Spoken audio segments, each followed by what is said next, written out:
I want to talk a little bit about doing a sleep study because a lot of people think that, ooh, if I might have sleep apnea, I don't want to use a CPAP machine, and a sleep study sounds like such a big deal.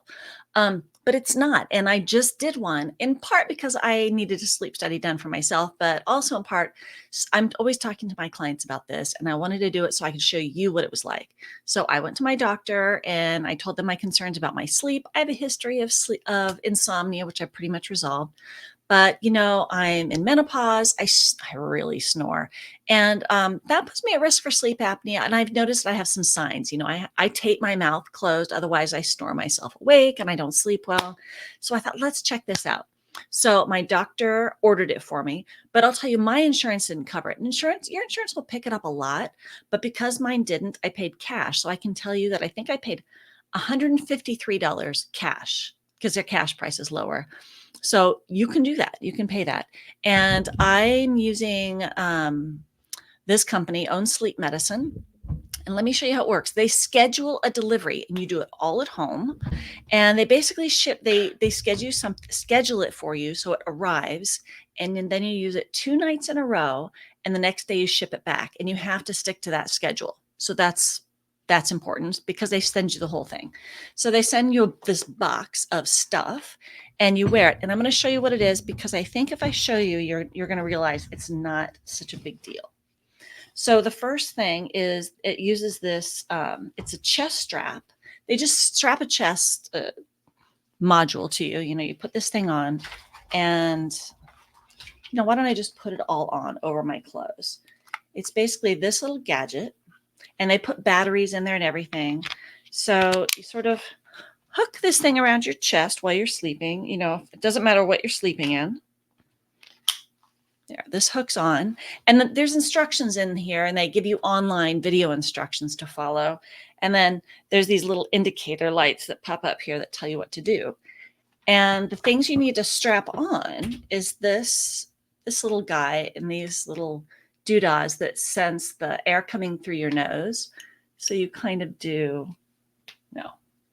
you put this sort of at your nose and hook it over your ears, tighten this up. And there you use the gentle paper tape, the same stuff you use for mouth taping. This, and then this cannula screws into your little box here. And then the other part is, I know this is such a gadget, it's not terribly uncomfortable. Then you have this heart rate monitor that goes on your finger, and then there's more tape that straps it onto the back of your hand so it stays. And that's it. So it is a little bit weird to have this stuff on you when you sleep. And I'll admit that I slept a little less soundly when I was doing this, but it wasn't a big deal. And I can be a bit of a princess in the pea with my sleep. It's not that big of a deal. And you do it for 2 nights. They need 5 hours of data per night. So as long as you wear it for 5 hours, you're good to go. Well, I know the first night I woke up and I was like, oh, I want to get more sleep and I don't want to wear it. And I realized, I'd already slept 6 hours by that time. So I just took it off and rolled over and went back to sleep. And then you back it back up and you drop it off at UPS and you ship it back. So that's a sleep study. And I'm telling you, this is important and why I talk about this with blood sugar, because sleep apnea is its own awful risk factor for heart disease and diabetes. If you don't sleep well, you're going to have chronically elevated levels of cortisol, and that's going to cause insulin resistance all on its own. You could be doing all the right things, and if you have sleep apnea, you're going to start developing prediabetes and maybe signs of diabetes because you're going to have that insulin resistance. That elevated, well, you're also going to be tired and feel like crap, which is its own thing. That elevated cortisol causes more cravings, very hard to control your cravings. You are super hungry when you don't sleep well. And so you're constantly fighting yourself. And like I develop strategies for my clients when they have trouble sleeping. And we work with that because sometimes there's nothing you can do, at least right now, about poor sleep. I know about that because I've had that before.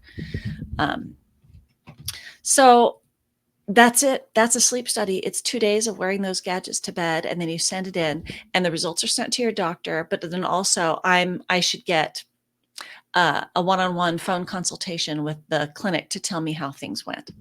That's it. It is so worth it because and it doesn't always mean you have a CPAP.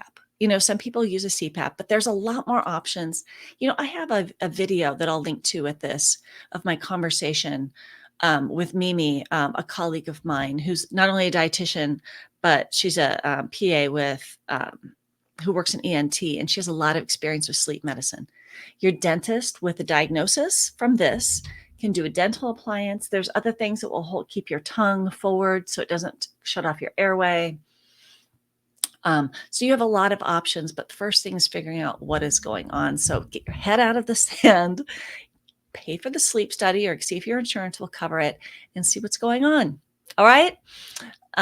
Yeah. And then I'll link to the video with Mimi about those sleep devices and all your different options for sleep medicine. Thanks for watching.